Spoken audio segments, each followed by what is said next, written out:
covered economic reasons behind the economic reforms. Then what was the economic crisis in 1991?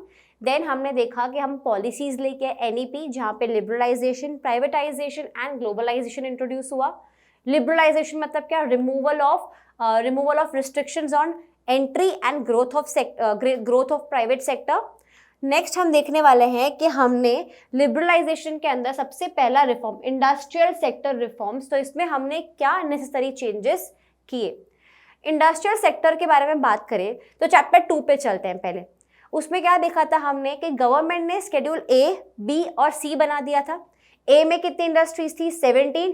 Those who were owned by state, that means government ही होल्ड करती थी.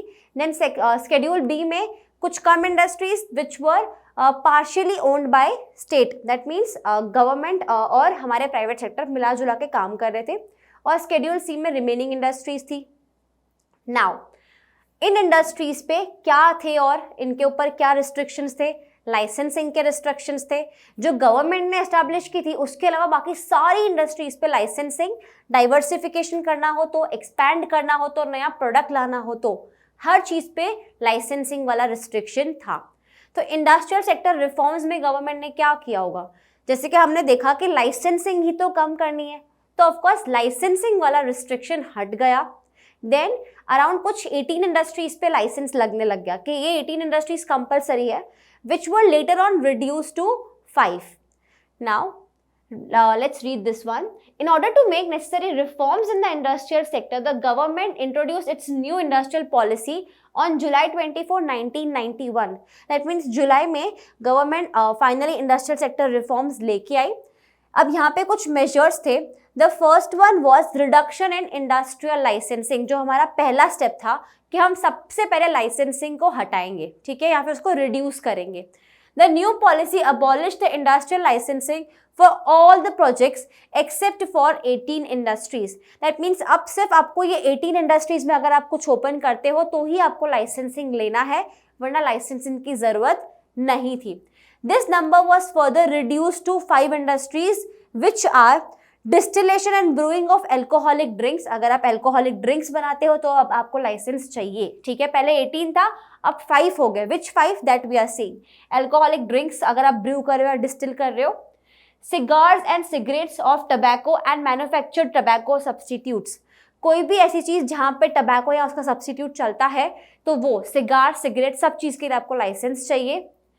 Electronic aerospace and defence equipment. Of course defence equipment, defence एक nation के लिए बहुत integrated part है, ठीक है, बहुत ज़रूरी हिस्सा है. तो इंटीग्रेशन तो इसका क्या करना है, एक मेंटेन करनी है. तो इसके लिए क्या क्या गवर्नमेंट ने डिसाइड किया कि जितना हो सके गवर्नमेंट ही इसमें रहे तो बहुत अच्छा. तो आपको डिफेंस इक्विपमेंट अगर आप कुछ मैन्युफैक्चर करते हो या ओपन करते हो तो आपको उसके लिए पहले लाइसेंस लेना पड़ेगा. इंडस्ट्रियल एक्सप्लोजिव्स, अगर आपको एक्सप्लोजिव्स बना रहे हो तो आपको लाइसेंस चाहिए. And then specified hazardous chemical. That means कुछ केमिकल्स थे जो गवर्नमेंट ने स्पेसिफाई कर दिए थे. अगर उनमें से कोई केमिकल आप प्रोड्यूस करते हो या उसकी इंडस्ट्री लगाते हो तो आपको लाइसेंसिंग की ज़रूरत है. अगेन एल्कोहलिक ड्रिंक्स अगर आप डिस्टिल कर रहे हो या ब्रू कर रहे हो. सिगार, सिगरेट्स, टोबैको, इन सब का अगर यूज़ होता है या ये प्रोड्यूस होता है तो आपको लाइसेंस चाहिए. Then electronic aerospace and defense equipments, you need a license. Industrial explosives, you need a license. And then specified hazardous chemical. Hazardous मतलब dangerous chemicals.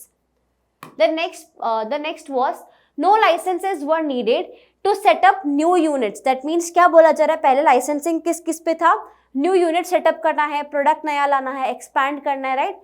तो यहाँ पे नया यूनिट सेटअप करने के लिए लाइसेंस नहीं चाहिए था. टू एक्सपैंड और diversify the existing line of manufacture. अगर आपको एक्सपैंड करना है, बढ़ाना है इंडस्ट्रीज को तो भी आपको लाइसेंस नहीं चाहिए. However compulsory licensing is required for the above mentioned 5 industries on the account of environmental safety and strategic consideration. That means government ने कुछ सोच समझ के सिर्फ वो 5 इंडस्ट्रीज के ऊपर ही लाइसेंसिंग पॉलिसी अब रखी है. Therefore, the second thing was industrial sector कौन लीड कर रहा था? Public sector. प्राइवेट सेक्टर का रोल बहुत कम था. मेजॉरिटी लीडिंग किसके हाथ में थी? पब्लिक सेक्टर के हाथ में. But they prove to be disappointing. उनका परफॉर्मेंस उतना एफिशिएंट नहीं था. So to decrease the role of public sector was our second point. One of the striking features was the substantive reduction in the role of public sector in the future industrial development of the country. Under the new economic policy, the number of industries reserved for the public sector was reduced from 17 to 8. Later on सिर्फ 3 ही बची थी, ठीक है। मतलब क्या बोला जा रहा है कि गवर्नमेंट ने बहुत ज़्यादा मोनोपोली क्रिएट कर लिया, प्लस वो लोग परफॉर्म भी अच्छा नहीं कर रहे, इन्वेस्टमेंट में लॉस हो रहा है, प्रॉफिट नहीं हो पा रहा है, उसमें भी लॉस हो रहा है। तो सब जगह से गवर्नमेंट को बहुत ज़्यादा भारी क्राइसिस देखने पड़े थे। तो क्या किया गवर्नमेंट ने कि ठीक है भाई, हम अपना रोल कम करेंगे, प्राइवेट सेक्टर को मौका देंगे कि वो लोग करें और उसको इंक्रीज करें, ग्रोथ करें उसमें। एंड देन इंडस्ट्रीज जो गवर्नमेंट के लिए गवर्नमेंट के लिए जो हमने इंडस्ट्रीज को रिजर्व किया था, तो उसको हमने 17 से 8 कर दिया। शेड्यूल ए जहाँ पे 17 इंडस्ट्रीज गवर्नमेंट के लिए डायरेक्टली हमने क्या किया था, रिजर्व किया था, उसको हमने 8 कर दिया। And further it was reduced to just 3 in 2010-11। 2010-11 में हमने क्या किया, 3 इंडस्ट्रीज ही रखी सिर्फ गवर्नमेंट के लिए, which were atomic energy, then railways and defence equipment. Atomic energy का प्रोडक्शन हो, रेलवेज है जो हमारे पूरे इंडिया में चलता है तो वो गवर्नमेंट ही मैनेज करेगी, एंड डिफेंस इक्विपमेंट अगर बनाना है तो गवर्नमेंट ही मैनेज करेगी।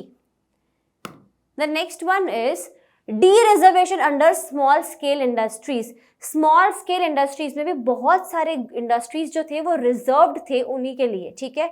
तो कोई अगर मीडियम इन्वेस्टमेंट करना चाहता है या कोई बिग हाउस घुसना चाहता है तो वो नहीं घुस सकते वहाँ पे, ठीक है। तो यहाँ पे भी क्या था, लिमिट थी एक 5 लाख रुपीज़ की जो हमने देखा था। The current limit is 1 crore, ठीक है। पर इसमें गवर्नमेंट ने क्या चेंजेस किए वो अब यहाँ पे हम कवर करने वाले हैं।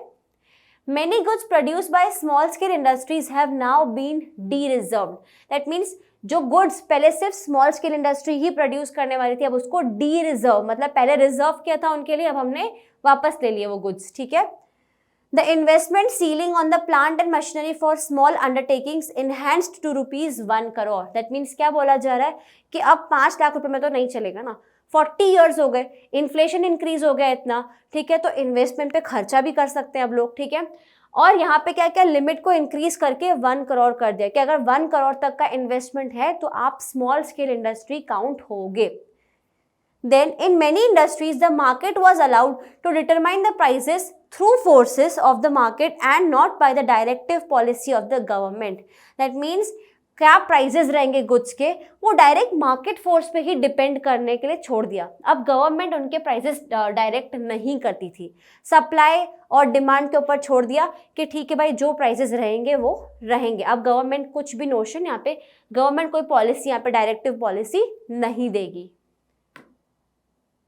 Monopolies and restrictive trade practices. That means यहाँ पे क्या बोला जा रहा है, with the introduction of liberalisation and expansion schemes the requirement for large companies to seek prior approval for expansion, the establishment of new undertakings, mergers, amalgamation etcetera were eliminated. That means हर चीज़ करने से पहले हमें approval चाहिए था। अगर मर्ज करना है तो अप्रूवल चाहिए, एक्सपैंड करना है तो अप्रूवल चाहिए, कुछ नया खोलना है तो अप्रूवल चाहिए। तो ये सारे अप्रूवल्स हमने हटा दिए थे। MRTP Act has been replaced by Competition Act 2002 which is more liberal. यहाँ पे क्या था, रिस्ट्रिक्टिव ट्रेड प्रैक्टिसेस थी कि नहीं आप इतना ही कर सकते हो, आप उतना ही कर सकते हो। एक हर चीज़ में एक रिस्ट्रिक्शन था, एक लिमिट थी, जिसकी जगह पे क्या आ गया, competition act in 2002। This is very important, remember this. MRTP was replaced by Competition Act which was more liberal. The Competition Act 2002 was amended by Competition Amendment Act 2007. That means 2007 में हमने उसको और amendments लाए और improvements लाए इसमें, and again by the Competition Act Amendment Act 2009. ठीक है, 2009 में हमने और इसमें जो amendments करने थे वो हमने किए। This was about industrial sector. Industrial sector में हमने क्या किया, पब्लिक सेक्टर का रोल डिक्रीज किया, ठीक है। हमने लाइसेंसिंग वाली पॉलिसी को डिक्रीज किया। देन हमने क्या किया, डी रिजर्व किया स्मॉल स्केल इंडस्ट्रीज में कुछ इंडस्ट्रीज को। इसके अलावा हमने क्या किया, पब्लिक सेक्टर का रोल कम करने के लिए उनके लिए जो इंडस्ट्रीज रिजर्व की थी वो भी हमने 17 से 8 कर दी, and later on only 3 industries were reserve. Small scale industry में हमने क्या किया, लिमिट को इंक्रीज कर दिया। 5 लाख से हमने 1 करोड़ कर दिया वहाँ पे, ठीक है। प्लांट और मशीनरी में आप 1 करोड़ तक इन्वेस्ट कर सकते हो।